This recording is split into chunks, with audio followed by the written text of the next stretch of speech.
नमस्कार व्यूअर्स, मैं हूं अमीश देवकर और आप देख रहे हैं वीकेंड का सबसे भरोसेमंद कार्यक्रम ये देश है हमारा। और इस हफ्ते ये देश है हमारा में हम चर्चा करेंगे देश की सियासत का केंद्र बिंदु हिंदू।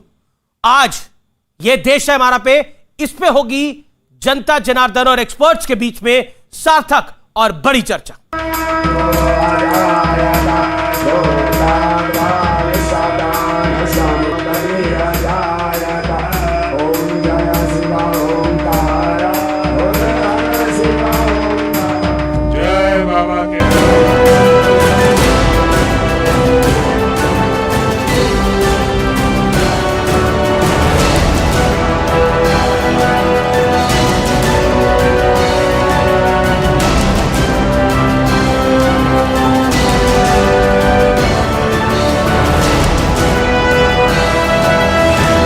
नवंबर 1990 को इसी अयोध्या में राम भक्तों पर, राम कार सेवकों पर गोलियां चलाई गई थी। बर्बर लाठीचार्ज हो रहा था। तब जय श्री राम बोलना एक अपराध माना जाता था। भारत में कभी मुस्लिम वोट बैंक नहीं रहा ना रहेगा। भारत में हमेशा हिंदू वोट बैंक और हिंदू वोट बैंक ही रहेगा। भारत में भोलेनाथ के पास जाते हैं तो हर व्यक्ति जो है साधारण होता है, साधारण मानव होता है, लेकिन वहाँ अहंकार जा रहा है। मतलब अहंकार को शिव ने, मतलब माना जाए कि अहंकार को शिव ने कभी स्वीकार नहीं। मुस्लिम समाज के लोगों को हमारी पार्टी ने इस चुनाव में 97 टिकट दिए, 97 यानी कि 3 कम 100। राजनीति का केंद्र बिंदु हिंदू। आज मैं इस मुद्दों पर तथ्यों और सबूतों के साथ सबसे बड़ा विश्लेषण करने वाला हूं और मैं समझाऊंगा कि आखिरकार मैंने ये नाम क्यों दिया है। क्योंकि 2014 के बाद सिर्फ देश में सत्ता नहीं बदली, सियासत का समीकरण और वोट बैंक भी का फॉर्मूला भी पूरी तरह से बदल गया। कभी मुसलमानों के नाम पर 100 कम 3 सीट गिनाने वाली मायावती आज ब्राह्मणों के साथ प्रबुद्ध सम्मेलन कर रही है। अरविंद केजरीवाल दिल्ली में अयोध्या के राम मंदिर का मॉडल बना रहे हैं और रामलला के दर्शन को अयोध्या भी जा रहे हैं। ओवैसी कह रहे हैं कि मुसलमान वोट बैंक यानी मुस्लिम वोट बैंक तो कभी था ही नहीं, इस देश में हमेशा से सिर्फ और सिर्फ हिंदू वोट बैंक था। तो चलिए अब आपको मैं ग्राफिक्स के जरिए वोट बैंक का सारा खेल समझा देता हूं और यह भी बताते हैं कि वोट बैंक का यह हिसाब किताब कैसे इस 180 डिग्री बदल चुका है। मैं आपको सिलसिलेवार तरीके से बताता हूं कि 2014 से किस तरह यह बदलाव आया। तो कि इसी साल प्रचंड बहुमत से भारतीय जनता पार्टी जीती। नतीजा यह हुआ कि विपक्ष चारों खाने चित हो गया और वोट बैंक का नैरेटिव भी बदलना शुरू हो गया।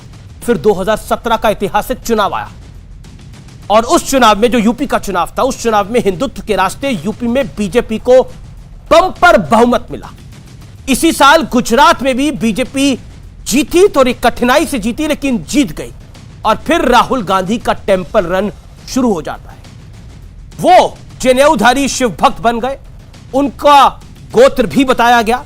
और जब 2019 में पहले से भी ज्यादा प्रचंड बहुमत के साथ नरेंद्र मोदी की सरकार की वापसी हुई, उसके बाद तो सारा खेल ही उलट गया, सारा खेल ही बदल गया। प्रबुद्ध सम्मेलन, अयोध्या भ्रमण, राम की भक्ति, विपक्ष ने यह सब कुछ शुरू कर दिया। लेकिन अब मैं आपको थोड़ा फ्लैशबैक में लेके चलता हूं और बताता हूं कि पहले क्या क्या होता था। उर्दू के बड़े अखबार इनकलाब में खबर छपी कि राहुल गांधी ने कांग्रेस को मुसलमानों की पार्टी बताया। मनमोहन सिंह कहते थे कि संसाधनों पर पहला हक अल्पसंख्यकों का है। राजीव गांधी ने संसद के जरिए शाहबानों पर सुप्रीम कोर्ट का फैसला पलट दिया, वो ऐतिहासिक है। मुलायम सिंह यादव पर कार सेवकों पर गोली चलवाने का गंभीर आरोप लगा। ममता बनर्जी पर आरोप लगा कि उनकी सरकार दुर्गा पूजा और रामनवमी के कार्यक्रमों में अड़ंगा लगाती है। मुलायम सिंह यादव और लालू यादव ने MY यानी मुस्लिम यादव समीकरण तैयार किया था। मायावती ने M+D यानी मुस्लिम प्लस दलित का समीकरण तैयार किया था। इन सब की आज चर्चा होगी। तो मेरे साथ आज बात करने के लिए, चर्चा करने के लिए 5 बड़े धुरंधर हैं। मेरे साथ सुधांशु त्रिवेदी हैं, भारतीय जनता पार्टी के सांसद हैं, बीजेपी के प्रवक्ता हैं। मेरे साथ आचार्य प्रमोद कृष्णम हैं, कांग्रेस पार्टी के वरिष्ठ नेता हैं, उनका अभिनंदन है। शादाब चौहान हैं, नेता पीस पार्टी के। मेरे साथ शोहेब जवाई जुड़ रहे हैं, जाने माने मुस्लिम चिंतक, और मेरे साथ अवनीश अवस्थी हैं, जाने माने राजनीतिक विश्लेषक और संघ के जानकार। सबसे पहले इस चर्चा की शुरुआत मैं आपसे करता हूं शादाब चौहान, राजनीति का केंद्र बिंदु हिंदू। 60 सेकंड आपके पास है, बोलिए। अमीश जी, सबसे बड़ी बात यह है कि हिंदुस्तान के अंदर यह अफसोस की बात है कि केंद्र बिंदु हिंदू है, हिंदुस्तान नहीं है। हिंदुस्तान में सब आते हैं, चाहे कोई धर्म जाति संप्रदाय हो। शिक्षा, स्वास्थ्य, रोजगार, प्रगति, इंफ्रास्ट्रक्चर, स्वास्थ्य सेवाएं, यह मुद्दा नहीं है, क्योंकि मेरा दीन और संविधान मुझे हर मजहब का सम्मान करना सिखाता है। लेकिन अफसोस तो तब होता है कि जब एक धर्म की राजनीति की जाएगी और जो धर्म केंद्र बिंदु होगा उसी का शोषण होगा। जैसे मुसलमानों को सब्सिडी के नाम पर कांग्रेस ने लूटा, और देश के इतिहास में अगर कोई एक प्रधानमंत्री आया जिसने मुसलमानों के लिए कुछ करने का प्रयास किया, वो श्री सरदार मनमोहन सिंह जी थे। उसके अलावा किसी ने कोई कार्य नहीं किया। और अफसोस यह है कि भारतीय जनता पार्टी, अभी मुख्यमंत्री कह रहे थे कि कार सेवा जब होगी दोबारा तो फूल बरसाएंगे, यानी कि जो कोई और इबादत स्थल को गिराएगा तो उस पर फूल बरसाए जाएंगे। 10 सेकंड मेरा बचा, 10 सेकंड में बोल रहा हूं सिर्फ कि भारतीय जनता पार्टी के लिए शिक्षा, स्वास्थ्य, रोजगार नहीं, मुसलमानों को देश से कैसे निकाला जाए, सेकंड क्लास सिटीजन बना जाए, यह सिर्फ मुद्दा है। ये तो बड़ा आरोप आपने लगा दिया कि बीजेपी मुसलमानों को सेकंड ग्रेड सिटीजन बनाना चाहती है। अवनीश अवस्थी, क्या संघ की विचारधारा मुसलमानों को सेकंड ग्रेड सिटीजन बनाना चाहती है, जो शादाब चौहान बात कर रहे हैं? 60 सेकंड आपके। अमीश जी, बड़ी साफ सी बात है कि स्वाधीनता के पश्चात भारतीय राजनीति का यथार्थ यह था कि मुस्लिम लीग धर्मनिरपेक्ष थी, जिसने भारत का विभाजन करवाया, और संघ या जनसंघ, उसका जो राजनीतिक पक्ष था, वो सांप्रदायिक शक्ति था। ये हैरत की बात थी। लगातार 70 वर्षों तक लगातार ये चलता रहा। और उसका लेटेस्ट वर्जन ये है कि जिन्ना जो है वो तो स्वाधीनता सेनानी हो गए, और सावरकर जिन्होंने काला पानी की सजा पाई वो गद्दार हो गया। ये लगातार चल रहा है अमीश जी। लेकिन 2014 के पश्चात भारतीय राजनीति में एक नया व्याकरण शुरू हुआ है। ये राजनीति का नया व्याकरण ये कहता है कि सबका साथ, सबका विश्वास, सबका प्रयास का मतलब यह है कि संसाधनों पर हर एक व्यक्ति का, चाहे वो किसी भी जाति, वर्ग, वर्ण, संप्रदाय का हो, उसको वहां तक मिलेगा। सिर्फ 2 टिकट देने से किसी संप्रदाय की, किसी समुदाय का उत्थान होने वाला नहीं है। ये जो बदलाव आया, ये बहुत महत्वपूर्ण बदलाव है। जी, मैं रुक करता हूं आचार्य प्रमोद कृष्णम का, और फिर मैं आपके पास सुधांशु त्रिवेदी और शोएब जमाई आऊंगा। आचार्य जी, अगर नरेंद्र मोदी बाबा केदारनाथ के द्वार भी जाते हैं तब उसको भी इवेंट कांग्रेस पार्टी कह देती है, और दूसरी तरफ ऐसा लगता है कि 2014 के बाद थोड़ी अकल आई, 2019 के बाद पूरी अकल आनी चाहिए। क्या आपको लगता है कांग्रेस को आ गई है? देखिए अमित जी, भारत के प्रधानमंत्री अगर केदारनाथ जाते हैं तो बहुत अच्छी बात है, उनकी निजी आस्था का सवाल है। लेकिन सवाल तब खड़ा होता है जब राहुल गांधी या प्रियंका गांधी जी अगर केदारनाथ जाते हैं, मानसरोवर जाते हैं, काशी विश्वनाथ के दर्शन करने जाते हैं, तो बीजेपी उनको ये कहकर उन पर आरोप लगाती है कि साहब ये ड्रामा हो रहा है, ये नौटंकी हो रही है, ये राजनीतिकरण हो रहा है, ये चुनावी यात्रा है। राहुल गांधी की यात्रा, प्रियंका गांधी की यात्रा अगर काशी विश्वनाथ होती है, मानसरोवर होती है, तो वो चुनावी यात्रा कही जाती है। और नरेंद्र मोदी जी की यात्रा एक आध्यात्मिक और धार्मिक यात्रा, निजी आस्था का विषय माना जाता है। तो ये दोहरा मापदंड है।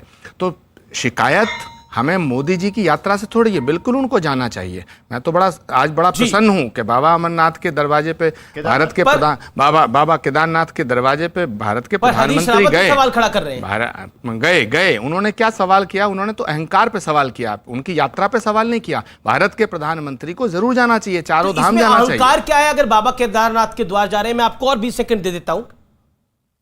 नहीं, अगर हरीश रावत जी वहां के मुख्यमंत्री रहे हैं, अगर उन्होंने ये बयान दिया है तो ये सवाल उनसे पूछना चाहिए जी। मैं इसका जवाब क्यों दूं? जी, सुधांशु त्रिवेदी, जब हम सवाल पूछते हैं कि राजनीति का केंद्र बिंदु हिंदू, तो क्या मायने हैं इसके? देखिए, अगर आपसे पूछें कि इस दुनिया में एक देश बताइए जिस पे इस धरती पे पाए जाने वाले सारे रिलीजन पाए जाते हैं, तो वो सिर्फ और सिर्फ भारत है। इसलिए कि भारत हिंदू बाहुल्य था, इसलिए भारत की एकात्मता, संस्कृति ही, राजनीति ही नहीं, सब कुछ का केंद्र बिंदु हिंदू था। मगर अफसोस कि स्वतंत्रता के बाद ऐसी राजनीति चली कि शरिया के तमाम प्रावधान संविधान के हिस्से कर दिए गए। तो मैं जिम्मेदारी से कह रहा हूं कि 2014 से पहले स्थिति यह थी कि भारत आंशिक रूप से मुस्लिम राष्ट्र था, और अब बदलाव की वो बयार आई है कि आपने देखा कि ममता बनर्जी चंडी पाठ करती हैं, प्रियंका गांधी जी देवी स्तुति करती हैं, अपने अरविंद केजरीवाल जी हनुमान चालीसा पढ़ते हैं, राहुल गांधी जी कुर्ते के ऊपर जनेऊ दिखाते हैं, अपना गोत्र बताते हैं, ममता बनर्जी अपना गोत्र बताने लगी हैं। और क्योंकि प्रधानमंत्री जी केदार में दिख रहे हैं, दीपावली जगमग हो रही है। इसलिए मैं सिर्फ यह कहना चाहूंगा, था तो केंद्र बिंदु हमेशा से, पर हनुमान जी की तरह अपनी शक्ति भूला हुआ था। आज शक्ति याद आई तो एक पंक्ति कहूंगा, अरुण गगन पर महाप्रगति का अब ये मंगल गान उठा, करवट बदला अंगड़ाई ली सोया हिंदुस्तान उठा। चलिए, तो क्या आपको लगता है कि हिंदुस्तान सोया हुआ था शोएब जमाई, अब जो उठ खड़ा हुआ है, जहां पे सबको सम्मान है लेकिन केंद्र बिंदु हिंदू है? नहीं, राजनीति का केंद्र बिंदु हिंदू नहीं है, बल्कि भारतीय जनता पार्टी की राजनीति का केंद्र बिंदु नियो हिंदू है, जिसको उद्धव ठाकरे जी सही कहते हैं कि ये लोग अभी नकली हिंदू हैं, नए नए हैं। अच्छा, उद्धव ठाकरे सही हो गए हैं? सही हो गए हैं। वो सही कह रहे हैं कि ये लोग देश को तोड़ना चाहते हैं। बिल्कुल सही कहते थे कि देश को तोड़ना चाहते हैं, और ये वो शक्तियां हैं जो विभाजनकारी आपको शक्तियां पता है ना, बाला साहब ने बाबरी नहीं, मस्जिद मैं के तो बारे में उद्धव क्या ठाकरे की बोला? बात कह दी ना। जी, उनसे बड़ा हिंदुत्व का अभी अलंबरदार नहीं है। ये सब कौन? ये व्हाट्सएप यूनिवर्सिटी की उपज है, जिनको लगता है कि 2014 के बाद ही देश पैदा हो, उससे पहले तो सब समंदर में था भारत। सर, 2014 से भी पहले भारत के प्रधानमंत्री दीपोत्सव मनाते थे, दिवाली की शुभकामनाएं देते थे और ईद की भी देते थे। 2014 से भी पहले जो है ईद की यहाँ रोजे, ये इफ्तार जो पार्टियां होती थी, और दिवाली में हम लोग भी जाते थे यहाँ से अपने हिंदू दोस्तों के साथ, और नेता भी जाते थे दिवाली मनाने के। ये कोई 2014 के बाद से नहीं हुई संस्कृति। लेकिन आप किस हिंदू की बात कर रहे हैं?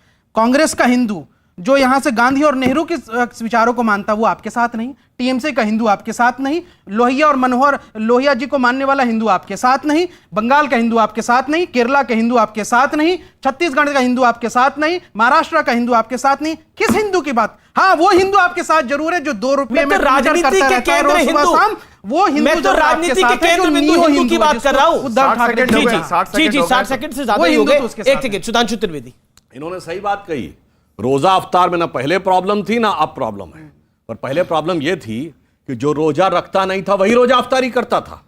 ऐसी पार्टी होती थी कि ना बुलाने वाला रोजा अफ्तार रोजेदार, ना आने वाला रोजा अफ्तार। सुन लीजिए, सुनिए, दिवाली तो हमारी भी नहीं थी, लेकिन पटाखे हम भी फोड़ते थे। देखिए, जैसे हमारे यहाँ दिवाली हमारा त्योहार नहीं है, लेकिन हमने माना कि हाँ हमारा भी त्योहार है, हमने भी पटाखे फोड़े। अब मेरी पूरी बात देखिए, हमारे यहाँ व्रत होता है तो व्रत के बाद व्रत का उद्यापन होता है शाम को। अब कोई व्रत न रखे और व्रत का उद्यापन करे तो धर्म का मजाक हो गया ना।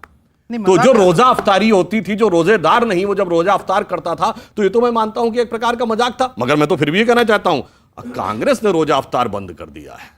अब अरविंद केजरीवाल रोजा अफ्तार नहीं देते हैं, और जो अब उत्तर प्रदेश के नए नेता है जो पहले सफेद वाली टोपी पहन के बैठते थे, अब वो ललकी टोपी पहन के बैठते हैं, वो रोजा अफ्तार बंद कर दिए हैं। आज भी राहुल गांधी जी ने ट्वीट किया, हमें हम जैसे थे वही है। उन्होंने साफ तौर पर कहा कि त्रिपुरा के मुसलमानों पे जुल्म हो रहा है। मुसलमान शब्द का इस्तेमाल किया राहुल जी ने अपने ट्वीट पे। अरे भाई, आज भी वो सच्चाई के साथ खड़े हैं, वो हटे नहीं है। इसमें कोई शक की बात नहीं है कि राहुल गांधी की विचारधारा और गांधी की नेहरू की विचारधारा जब तक देश में जीवित है, तब तक इस देश का हिंदू और मुसलमान दोनों सुरक्षित है। अन्यथा दोनों जो है मुस्लिम लीग और जिन्ना और ये बहुत अच्छा याद दिला दिया, दोनों एक साथ ही हैं। नहीं, बहुत अच्छा याद दिया इन्होंने बोला नियो हिंदू कौन है?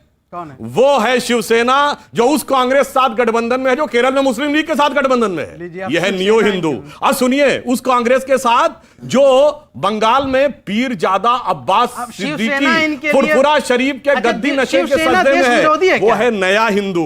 और सुनिए, जो बदरुद्दीन अजमल की नहीं, न्यू हिंदू है। हमने नए हिंदू की परिभाषा दी, गजब का नया हिंदू है। जो सुनिए, जो भारत तेरे टुकड़े होंगे वालों के साथ खड़ा हुआ है, जो ये कहता, जो इशरत जहां बेटी है, जाकिर नायक शांति का मसीहा है, हाफिज साहब है, ओसामा जी है, बुरहान वानी भट्टा जवान है, इसके साथ खड़ा हुआ भगवाधारी है, वो नया हिंदू है। इसलिए हमको सबको पता है। क्या? अरे जनाब, आप बात करने की बात करते हैं, शांति के मसीहा हैं, ये बताइए।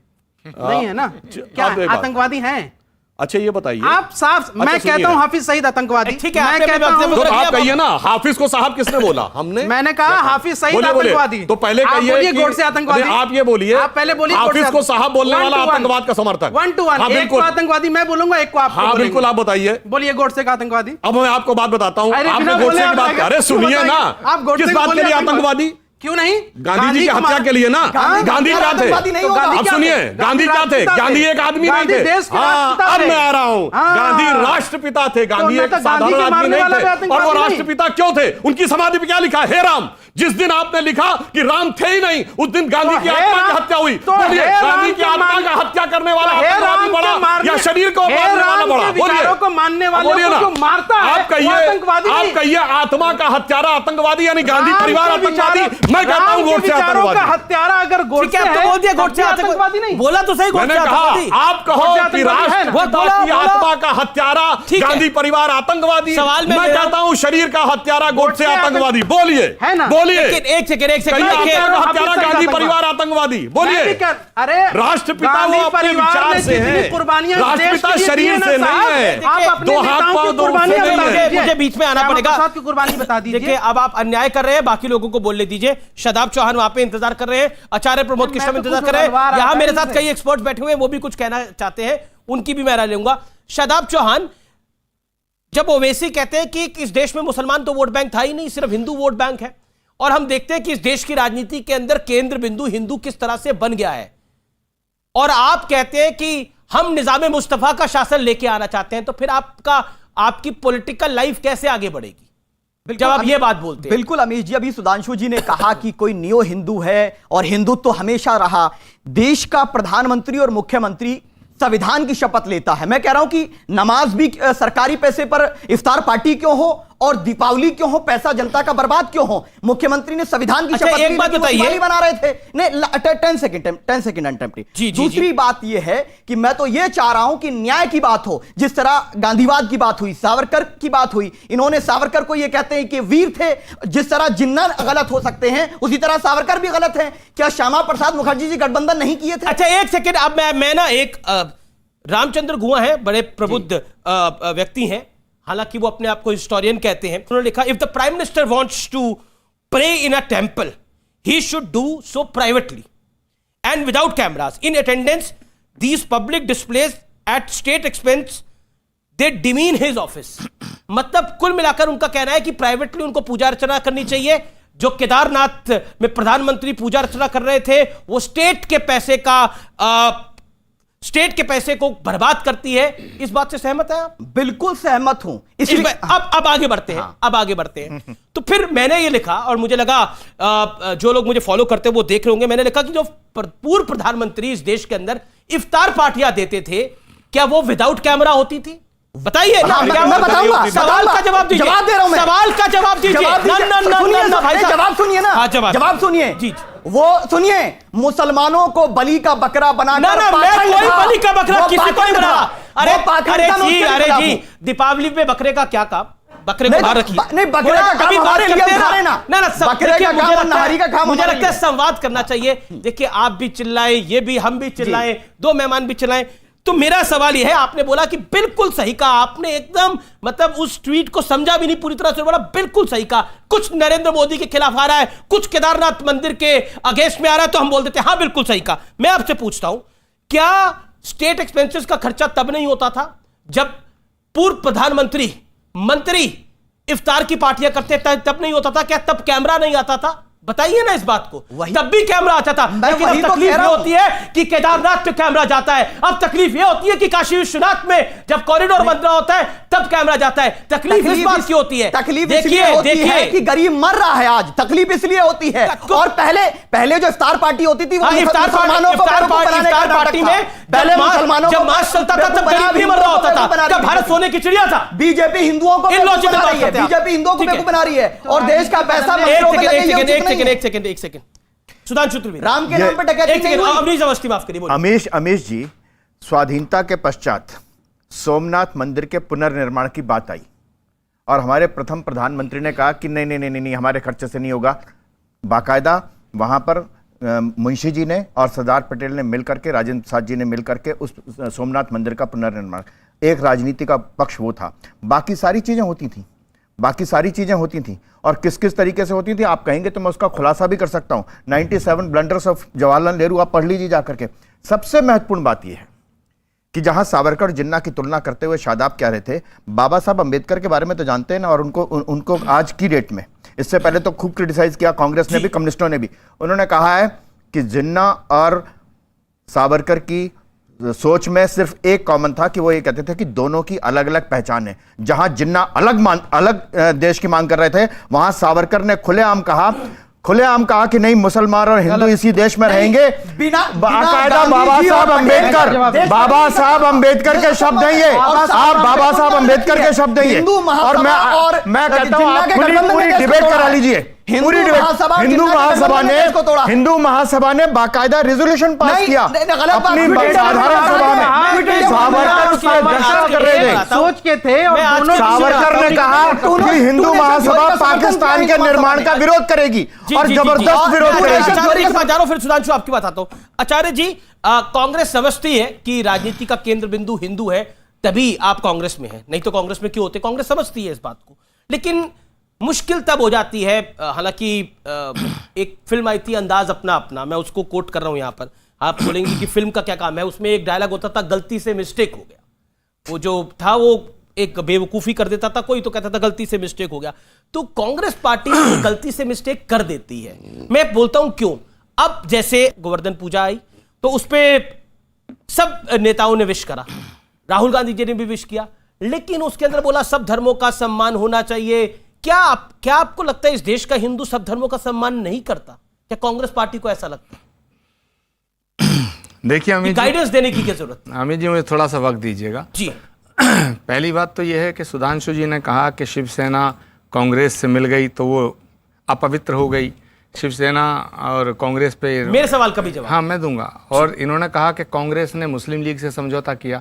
भाई हिंदुस्तान के अंदर हमारे जवानों को शहीद करने वाले, पाकिस्तान का राग अलापने वाली महबूबा मुफ्ती को मुख्यमंत्री आपने बनाया।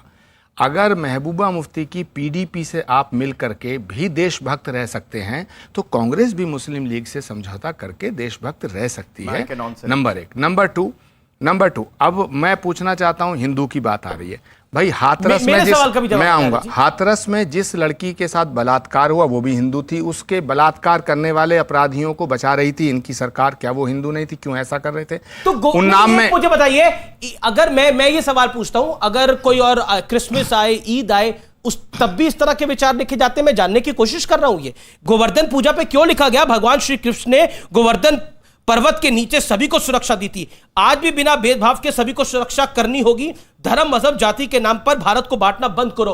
कौन बांट रहा है धर्म? जमाने में धर्म मजहब कौन सा था बताइए? अच्छा, गोवर्धन पर्वत, वैसे ये तो बताइए आचार्य जी, आप तो ज्ञानी है, परम ज्ञानी है।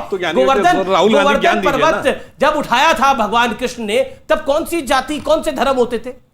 संप्रदाय कौन से? देखिए, राहुल गांधी जी ने जो ट्वीट किया है, उन्होंने ये कहा कि हिंदू सांप्रदायिक है। उन्होंने कहा, एक अच्छी बात कही है कि जाति और धर्म सबको साथ लेके चलना चाहिए, तो कोई गुनाह नहीं किया राहुल गांधी ने। आप इसमें जबरदस्ती अपनी बात क्यों घूस रहे हैं? दूसरा, मेरी बात जो हो रही थी पूरा अमीर जी होने दो। उन्नाव में जो लड़की के साथ बलात्कार हुआ वो भी हिंदू थी, विवेक तिवारी मारा गया वो भी हिंदू था, और सुबोध सिंह इंस्पेक्टर मारा वो भी हिंदू था, और खुशी दुबे जो है वो अभी बिना गुनाह के जेल है वो भी हिंदू है, और जो बहुत ब्राह्मणों के बच्चों के फेक एनकाउंटर किए वो भी हिंदू थे। भाई आप हिंदुओं का संरक्षण करने की बात कर रहे हैं। सुधांशु जी की सरकार है, क्राइम रिपोर्ट जारी होनी चाहिए। सुनिए, सुधांशु जी से मैं कहना चाहता हूं, ये जो तुम्हें सूट करता है वो तो हिंदू ठीक है, और जो तुम्हें सूट नहीं करता वो हिंदू नहीं है। क्या छत्तीसगढ़ का वो हिंदू नहीं है जिसने कांग्रेस की सरकार बनाई? क्या राजस्थान का हिंदू नहीं है जिसने कांग्रेस की सरकार बनाई? क्या आज जो महाराष्ट्र के अंदर सरकार चल रही है वो हिंदू नहीं है? आप कहना क्या चाहते हैं? और ये बात शोएब जमई ने जो बात कही है, ये हिंदू धर्म पे बड़ा भारी हमला है कि तुमने आपने हिंदुओं को इस तरह बांट दिया कि हिंदू अगर कांग्रेस में है तो हिंदू नहीं, बीजेपी में तो हिंदू, सपा में हिंदू नहीं। क्या अखिलेश यादव हिंदू नहीं है? क्या मायावती जी हिंदू नहीं है? क्या दिग्विजय सिंह हिंदू नहीं है? क्या कमलनाथ हिंदू नहीं है? क्या सचिन पायलट हिंदू नहीं है? क्या अशोक गहलोत हिंदू नहीं है? क्या भूपेश बघेल हिंदू नहीं है? क्या कैप्टन अमरिंदर हिंदू नहीं है?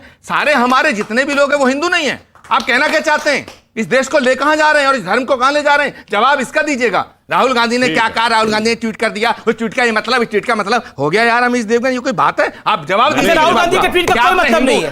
हिंदुओं को संकीर्ण क्यों कर दिया? हिंदू धर्म हमारा विराट है, हिंदू धर्म विशाल है, आपने हिंदू धर्म को छोटा किया। आप देखिए, सुनिए, सुधांशु का इन्होंने अच्छा आप नहीं ठीक है। इन्होंने कहा कि राहुल गांधी ने नहीं कहा हिंदू सांप्रदायिक है, हिंदू सांप्रदायिक होता कहते कोई बात नहीं। उन्होंने कहा हिंदू आतंकवादी है। और आज तक विकीलीक्स की उस बात को मैं सत्य नहीं मानता, पर आज तक खंडन नहीं किया राहुल गांधी ने आके कि मैंने ऐसा नहीं बोला था, क्योंकि उन्हें डर हो सकता है कि वो टेप भी हो सकता है उनके पास जहां पर उन्होंने बोला हो। और मैं आपको बात बता रहा हूं क्यों हमने कहा। आपको पता है कि केरल का मल्लापुरम जिला चूंकि मुस्लिम बाहुल्य हो गया, तो वहां की जिला परिषद ने प्रस्ताव पारित कर दिया कि चूंकि हम मुस्लिम बाहुल्य हो गए हैं, तो लड़कियों की शादी की उम्र 18 से घटा के जो भारत के संविधान के अनुसार है 16 कर दी जाए। और मई 2014 में केरल की कांग्रेस सरकार ने प्रस्ताव पास कर दिया, हां कर दी जाए। यह क्या है भाई? ये जनेऊधारी हिंदू की बात है। मतलब ये है कि केंद्र में भाजपा की सरकार और उत्तर प्रदेश में जो भाजपा की सरकार आई है उससे हिंदू संगठित हो गया। अब यही बात इन सब के गले नहीं उतर रही है। किसके गले नहीं उतर रही है? विरोधी पार्टियों के, चाहे वो कांग्रेस है चाहे वो सपा वाले, अब ये सारे हिंदू हिंदू करके घूम रहे हैं। जो पहले इफ्तार पार्टियां करते थे वो आज मंदिरों में जाके दिए चाश रहे हैं। कब आप हिंदू हो गए भाई? पहले क्यों नहीं हिंदू थे?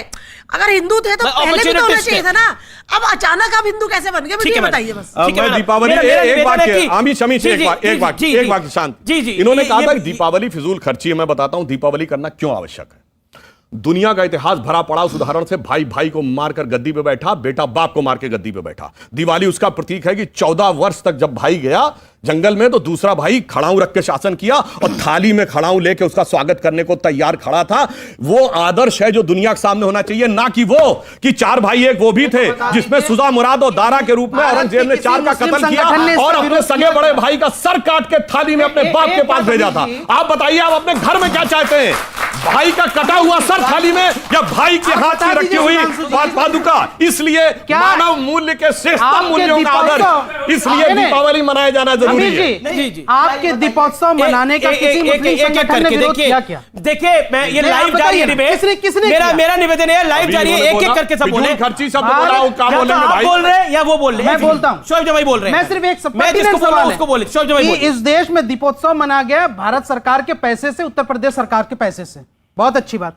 किसी मुस्लिम संगठन ने मुखर होकर के कोई विरोध दर्ज कराया और कहा कि गलत नहीं कहा, क्योंकि यही तो बदलाव है, यही बदलाव नहीं, ये भारत यही बदलाव है, यही बदलाव है, यही बदलाव है। सुन लीजिए, अरे यही बदलाव है। बदलाव ये है, एक दिया तक नहीं जलाने देते कि जो सावरकर जिन्ना के साथ बैठ करके टू नेशन थ्योरी बना रहे थे, वो सावरकर वीर हो गए। सुनिए, वो जो आम आदमी पार्टी वाला कहता था कि वहां पे शौचालय बना दो, विद्यालय बना दो, दिल्ली में मंदिर बनवा रहा है, दिल्ली में मंदिर बनवा रहा है वो। जी सर, दिल्ली में मंदिर बनवा रहा है, जो अयोध्या में बनवाने को तैयार नहीं थे वो खड़े होइए। सवाल एक सेकंड, आपका नाम और सवाल। कुमार गौरव, मैं भाई साहब से पूछना चाहता हूँ, आप वीर सावरकर के ऊपर प्रश्न चिन्ह उठा रहे हैं। आप एक बार जाके वहां पे जेल में जाइए, वहां पे तेल पीसिए, जाके पता चल जाएगा सावरकर क्यों जरूरी है। देखिए, ऑडियंस को बोले थे एक सवाल तो देखिए, सावरकर के बारे में पहले पढ़ लीजिए, फिर आप समझिए। पहले सावरकर के बारे में पढ़िए, हम लोग सीएनआरसी आंदोलन से जुड़े हुए हैं, जेल में खा चुके हैं और हमें भी पता है। और कोई सवाल? मैं आप सावरकर के बारे में बता दूं। अरे एक सेकंड, देखिए, सावरकर पर ये बहस नहीं है, और सावरकर वीर थे, इसको बताने के लिए शादाब चौहान को देश को आवश्यकता नहीं है। आपके लिए औरंगजेब भी महान है, आपके लिए टीपू सुल्तान भी महान है। जिसके लिए टीपू सुल्तान और औरंगजेब महान होंगे, उसके लिए सावरकर गद्दार ही होंगे। ये फर्क है। जिसके लिए औरंगजेब महान होगा, उसके लिए सावरकर गद्दार होगा, लेकिन जिसके लिए सावरकर महान होगा, उसके लिए औरंगजेब एक क्रूर राजा होगा। जी बोलिए सर। अभी शोएब जी और चौहान साहब जी ये मुसलमानों की बात करते हैं। जो हमारे देश के प्रधानमंत्री हैं श्री नरेंद्र मोदी जी, उन्होंने जितनी भी, के रहने वाले हैं आप? मैं दिल्ली का रहने वाला हूँ, पटपड़गंज गांव से। अच्छा, पटपड़गंज गांव से जी, ठीक। हरपाल सिंह नाम है। अरे वाह सिंह साहब। और जितनी आपने ठीक जगह लगा रखा है वैसे नीचे। नहीं, आपने कहा था ना। अरे मैंने नहीं कहा था। अच्छा, तो हो सकता है बोलने के लिए। तो जो भी योजना मोदी जी ने चलाई है, सबसे ज्यादा उन योजनाओं का फायदा मुसलमान उठा रहे हैं। फिर ये हिंदुओं का विरोध क्यों कर रहे हैं? क्यों मोदी जी का विरोध कर रहे हैं? क्यों योगी जी का विरोध कर रहे हैं? मैं दोनों से पूछा। अब देखिए शादाब से सवाल है। देखिए, मुझे लगता है शादाब चौहान इसका जवाब दीजिए। नरेंद्र मोदी का विरोध इसीलिए क्योंकि वो केदारनाथ जाते हैं, नरेंद्र मोदी का विरोध इसीलिए क्योंकि वो काशी विश्वनाथ जाते हैं। और अभी आपने मतलब रामचंद्र गुहा ने एक वक्तव्य लिखा, आपने बोला बिल्कुल सही लिखा, बिना पढ़े बिना उसका अध्ययन करे। क्या आपको लगता नहीं है कि अगर आपको अपनी राजनीति को चमकाना है तो नरेंद्र मोदी को गाली देकर तो नहीं चमका पा रहे, मतलब जीतने वाली राजनीति। सुधांशु जी और भाई साहब ने जो सवाल किया, सुधांशु जी ने कहा कि 14 साल वनवास श्री राम आए, श्री राम अगर बजाहिर उपस्थित होते तो शादाब चौहान के साथ मिलकर युद्ध करते इन लोगों के खिलाफ जो उनके नाम पर डकैती डाल रहे हैं। हम लोग तो न्याय की बात कर रहे हैं और मोदी से सवाल करना हिंदू विरोधी नहीं है। और हिंदू और हिंदुत्व अलग चीज है, हिंदू और हिंदुत्व दो अलग चीज है। मैं हिंदुत्व के विरोधी हूं और रहूंगा, हिंदू हिंदुत्व का विरोधी हूं, जिसको सावरकर ने निर्माण किया है, गोलवलकर ठीक है। अमीश, अच्छा एक मिनट, सुधांशु जी एक सेकंड। अमीश जी यहाँ पे बहुत एक गलत बात हुई है। जिस व्यक्ति ने हमारे गुरु गुरु तेग बहादुर जी का शीश उतारा, जिस व्यक्ति ने हमारे 10वें गुरु के छोटे साहबजादों को जिंदा चनवाया, उसकी यहां पर प्रशंसा हो रही है और मैं स्वीकार कर लूं उसके नाम पर दिल्ली में रोड बनता है और कोई विरोध नहीं करता। महात्मा उसको आदर्श बताया जा रहा है, आदर्श बताया जा रहा है उसको। और ये हम लोगों के लिए बात है कि हमने इतने दिनों तक औरंगजेब रोड नाम रखा यहाँ पर। उसी गुरु के मानने वाले गुरु तेग किसानों को आज भी मैं कहता हूं, ये गुरु तेग बहादुर जी का शीश उतारने वाला उसी पंजाबी किसानों को गोली मारवा देते हो, उसी पंजाबी किसानों को आतंकवादी कह देते हो। ये हिपोक्रेसी है। गुरु तेग बहादुर जी का गुरु तेग बहादुर के अनुयायी पंजाब के किसान हैं, आपने उसको आतंकवादी कहा। मैं कहता हूं ऊधम सिंह ने जनरल डायर को वहां जाके मारा था। वो पंजाब की किसान है, जो कभी भूलती नहीं है। ये वो कौम है जो कभी भूलती नहीं है, अपने ऊपर अत्याचार करने वालों को कभी भूलती नहीं है। मेरा निवेदन स्वीकार करिए, लाइव चल रही है व्यूअर्स।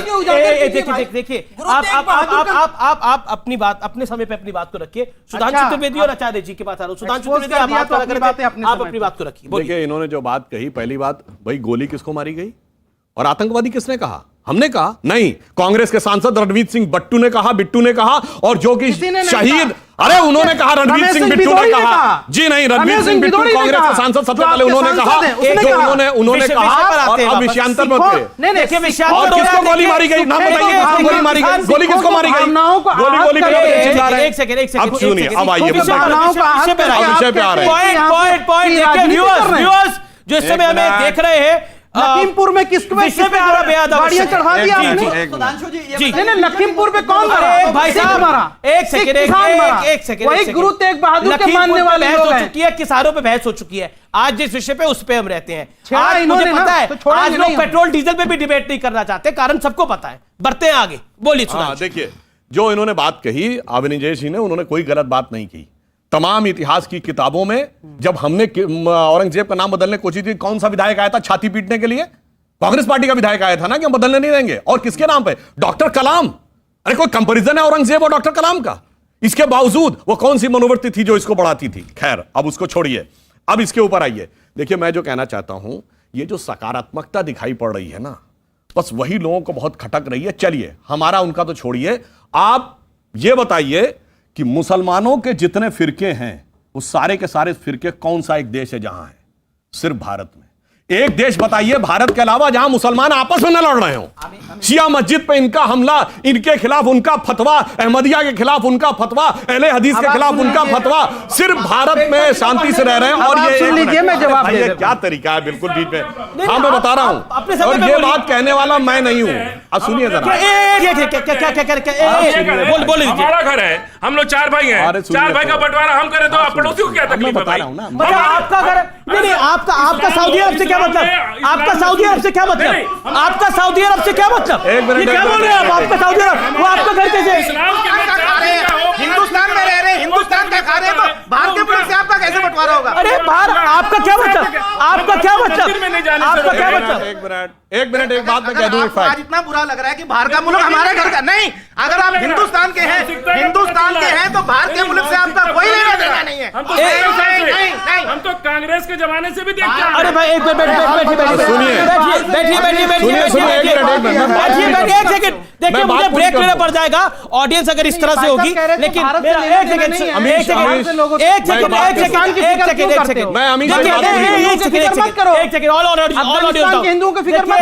देखिए शोहेब जमाई ऑडियो ऐसे नहीं जा रहा, मुझे ब्रेक के लिए रुकना पड़ेगा।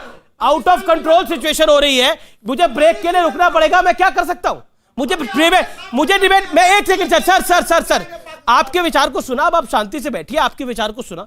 मुझे ब्रेक को रोकना, मुझे डिबेट को यार रोकना पड़ेगा, क्योंकि जिस तरह से आउट ऑफ कंट्रोल जा रही है। लेकिन आपने एक विषय को आपने बोला, और आपने जो बोला उस पर मुझे एक बार ही सोचना पड़ेगा, और मैं इसलिए सोच रहा हूं इस बात के ऊपर कि क्या वाकई ये सही कहा आपने। बोला कि हमारे घर में अगर कुछ हो रहा है तो किसी का क्या जाता है। आपका घर तो हिंदुस्तान है। आपको क्या मतलब सीरिया से, आपको क्या मतलब तालिबान से, आपको क्या मतलब सऊदी अरब से। आपकी मिट्टी तो यहां है, आपका घर वहां कैसे हो सकता है, आपका घर वहां कैसे हो सकता है। मैं ब्रेक के लिए रुकता हूं, लेकिन यह गलत आपने बोला, यह गलत बोला। आपके मन में ही भी कैसे बात आई, वो आपका घर है और यह आपका घर नहीं है। आप सीरिया को अपना घर मानते हैं क्या ना। आपने बोला, ये आपने यही बोला। सुधांशु, एक लाइन में बोलता हूं, अब सुनिए, अब शांति से देखिए। ये वाक्य मेरा नहीं है, मैं एक पूरा वाक्य पढ़ रहा हूं, इसके बाद मैं बताऊंगा ये बोला किसने है। ये बोला गया है कि Muslims in India are luckiest. क्यों? जिस आदमी ने कहा, उसने कहा मैं 26 साल दिल्ली में रहा और मैं निजामुद्दीन एरिया में रहा। एक तरफ निजामुद्दीन औलिया, हजरत निजामुद्दीन औलिया की दरगाह थी, और दूसरी तरफ तबलीगी जमात का ऑफिस था। उसने कहा है कि दुनिया का कोई दूसरा मुस्लिम देश होता तो 26 साल साथ नहीं रह सकते थे, कोई एक दूसरे खत्म जरूर कर देता। भारत के मुसलमान इसलिए लकी हैं कि अपने मजहब में जैसे चाहे इबादत कर सकते हैं। ये किसने कहा है?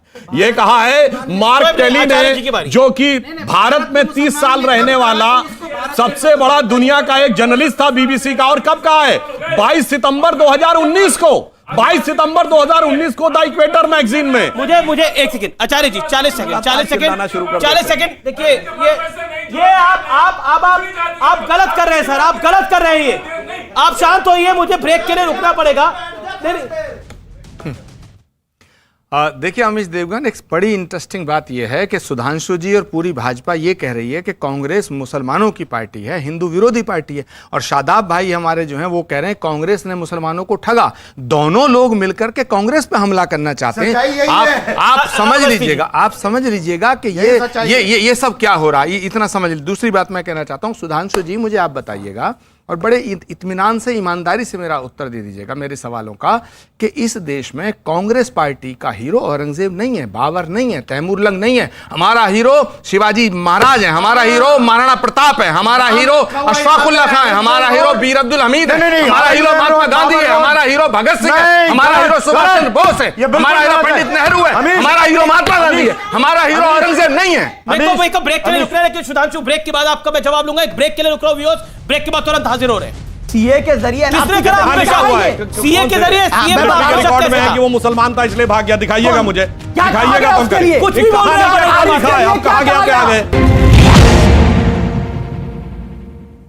Welcome back. आप देख रहे हैं वीकेंड का सबसे भरोसेमंद कार्यक्रम ये देश है हमारा। स्टूडियोज में मौजूद है कई मेहमान। सुधांशु त्रिवेदी। ब्रेक से पहले आचार्य प्रमोद कृष्णम ने एक बड़ी बात बोली, उसका जवाब। देखिए, उसका जवाब यह है कि आचार्य प्रमोद कृष्णम ने कहा कि साहब लोग आरोप यह लगाते हैं कि कांग्रेस मुस्लिमों के साथ है, और वो लोग कहते हैं मुस्लिमों को बेवकूफ बनाया। इसमें कोई नई बात नहीं है। किसी एक ट्रेडर की मार्केट में मोनोपोली हो और दूसरे खड़े हो जाएं उसकी मोनोपोली को तोड़ने के लिए, तो उसके दिल में दर्द होता है कि हाय मेरा मार्केट शेयर चला जा रहा है। ये केवल आपस की एक प्रतिद्वंदता है, इसमें कोई ऐसी नई बात नहीं। हाँ, मगर चाहे पुराने मोनोपोली वाले हों या नए दावेदार हों, मैं ये पूछना चाहता हूं कि प्रधानमंत्री नरेंद्र मोदी जी इस दीपावली में सेना के जवानों के साथ गए थे, कहां पे गए थे और उस स्थान का क्या महत्व है? मैं शादाब चौहान साहब और शोएब जमाई जी दोनों से पूछना चाहता हूं, इन्हें पता है? होगा इनको, क्या बात कर रहे हैं आप? पूछिए, बताइए। इंटेलेक्चुअल हैं। चलिए अब मैं बताता हूं उसका क्या महत्व है। आप बोलिए। आप जानते हैं जहां पर दिवाली सेलिब्रेशन की प्रधानमंत्री जी के लिए बात कर रहे हैं, ये जिस शख्स का नाम लेंगे वो अजीम शख्सियत हैं, और लेकिन इनके लोग कौन है? ब्रिगेडियर उस्मान साहब, मैं बता रहा हूं किसका नाम लेंगे, पता है नाम लेंगे ये। लेकिन ब्रिगेडियर उस्मान साहब को लेकर इनकी पार्टी का स्टैंड जो है, ये फिर मुसलमान पे देशभक्ति का सवाल क्यों करते हैं?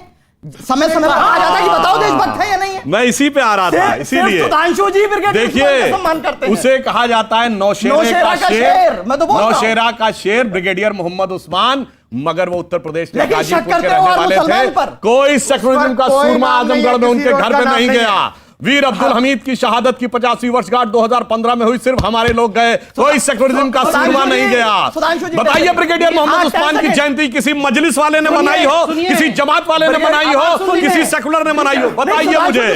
इसीलिए मैं कहना चाहता हूं, सुनिए, डॉक्टर एपीजे अब्दुल कलाम के नमाजे जनाजा में कोई सेकुलरिज्म का सूरमा नहीं गया, सब याकूब मेनन के नमाजे जनाजा में गए। बस यही पे समस्या है और कोई समस्या नहीं है इनके लिए। सुनिए, उस्ताद बिस्मिल्लाह खां के घर पे कितनी बार गए, कितने गए? और आजमगढ़ के संजरपुर में आतंकवाद के आरोपियों के यहाँ कितने गए सेकुलरिज्म के सूरमा? बस हकीकत ये है। ब्रिगेडियर उस्मान भी हम ही हैं। अच्छा सुनिए, ठीक है, आप कैसे हो गए? ब्रिगेडियर हमीद भी हम ही हैं। अच्छा, आपको ब्रिगेडियर उस्मान अब सुनिए, बिस्मिल्लाह खां भी हम ही हैं। अच्छा ये बताइए, उनके यहाँ से रिश्तेदार हैं, भाई हैं। चलो आप हैं तो मैंने आपसे माना। एक सेकंड शोएब, अच्छा तो फिर ये बता दीजिए, अगर हम हैं तो ब्रिगेडियर उस्मान ने कौन सी लड़ाई के लिए को अपनी नाक का प्रतिष्ठा का प्रश्न बनाया था? बताइए उस लड़ाई का नाम। अब बताइए, अब बताइए अमीश, 1942 आप बताइए, आपको पता है? हाँ बताइए, कौन सी लड़ाई थी? 1942 के बाद जिन्ना और सावरकर जी ने क्यों सरकार बनाई थी? बार चर्चा को बार-बार दर्शकों के ज्ञान के लिए मैं बता देना चाहता हूँ। मैं सुधांशु जी का चलिए आप बताइए अगर आपको पता हो उस लड़ाई के बारे में। इत्मीनान से देखिए, आप दोनों बोलेंगे तो किसी की आवाज नहीं जाएगी। मेरा निवेदन है एक शदाब चौहान, बोलिए 25 सेकंड क्विक रिस्पांस। सुधांशु जी ने कहा कि ब्रिगेडियर उस्मान की जयंती कौन मनाता है। हमने हमेशा उनको पूछा कौन सी लड़ाई थी, वो नाम बताइए। सुन तो लीजिए नौशेरा, सुन लीजिए, उस लड़ाई का जिक्र करते हैं। कारगिल में मेरे परिवार का लड़का शहीद हो गया, कुछ को पता था कहां चला गया। भारत सरकार ने कहा कि वो भाग गया क्योंकि वो मुसलमान था। 5 साल बाद जो जब रिटर्न आता है, जब पता चलता है कि वो पाकिस्तान के कब्जे में था। कब तक हम पे शक करेंगे? कितनी बार ब्रिगेडियर उस्मान बनना पड़ेगा? कितनी बार वीर अब्दुल हमीद बनना पड़ेगा? कितनी बार इरफान शक कौन कर रहा है? किसने करा आप पे शक? सीए के जरिए। किसने करा आप पे शक? सीए के जरिए। सीए पे रिकॉर्ड में है कि वो मुसलमान था इसलिए भाग गया। दिखाइएगा मुझे, दिखाइएगा तुम करिए। कुछ भी बोल रहे हैं। अब कहा गया क्या आगे? मुनाली का रहने वाला मैं बताता हूं उसके लिए कहा गया। अमीश, मैं दर्शकों की नॉलेज के लिए एक बात बता दूं। जी, दर्शकों की नॉलेज के लिए। अच्छा आप शदाब जी हो गया। अब मैं दर्शकों की नॉलेज के लिए बता दूं। 20 सेकंड आचार्य जी नहीं किसी को पता था। वहां एक झांकड़ का इलाका था जो हम हार गए अक्टूबर 1947 में। ब्रिगेडियर उस्मान ने कहा कि महाराणा प्रताप की तरह प्रतिज्ञा ली कि जब तक इसको दोबारा नहीं पालूंगा मैं जमीन पे सोऊंगा, पलंग पे नहीं सोऊंगा। फरवरी 1948 में दोबारा जीते तो ब्रिगेडियर उस्मान के सैनिक जाके पास के गांव से पलंग लेके आए कि अपनी प्रतिज्ञा तोड़िए। वो इनमें से किसी को नहीं पता। देशभक्त मुसलमानों के बारे में तो नहीं पता था, नहीं पता पाए ना, झांकड़ का नाम ही नहीं पता। चांद साहब एक बात बताइए, आप अपने भाई का ही नाम लिए जा रहे हैं, और भी तो आदमी मरे होंगे, बंद हुए होंगे, उनका नाम आपको याद नहीं आता? ठीक है, ठीक है, ठीक है। आप सर कुछ वही मैं भी कहना चाह रहा था कि अपने बंदे का ही नाम दे रहे हैं। जी जी जी ठीक है। आचार्य जी, मैं आप देखिए मुझे लगता है आचार्य जी, मैं आपकी बता रहा हूँ, इसकी बात आप ही की बता रहा हूँ। आचार्य जी 40 सेकंड आपके पास है। मैं जो आज डिस्कशन का पॉइंट है, राजनीति का केंद्र बिंदु हिंदू, मैं दोबारा उस पॉइंट पे आ रहा हूं।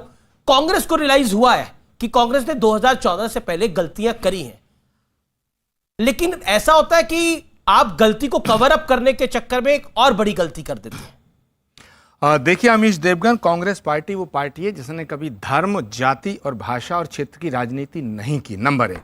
नंबर 2, आप कहना चाहते हैं कि कांग्रेस पार्टी 2014 में चुनाव हारी, कांग्रेस पार्टी 2019 में चुनाव हारी।